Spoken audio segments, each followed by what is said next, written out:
Samsung has unveiled a new red version of the Samsung Galaxy S9 and Galaxy S9 Plus. The new variants are currently listed on the Samsung China website via Gizmo China, and will cost the same as the regular versions, though they're not yet available to buy.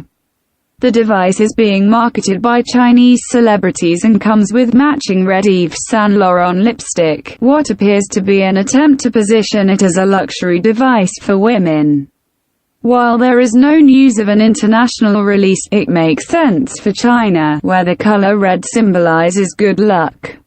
In its first quarter 2018 financial report, Samsung mentioned that it was expecting weak demand for its flagship devices and that it would be increasing marketing expenses to combat this. Perhaps this is the first sign of this coming to fruition. Samsung often releases new colors for existing devices. Last year, it launched a burgundy red version of the Galaxy S8 in South Korea and India, as well as a rose pink version of the device in Taiwan, the UK, and South Korea. However, the new color schemes are not usually made available so close to the initial release of the phone, March 11th.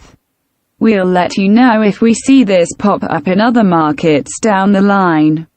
Until then, you still have the existing midnight black, lilac purple, coral blue, and titanium gray colors to choose from.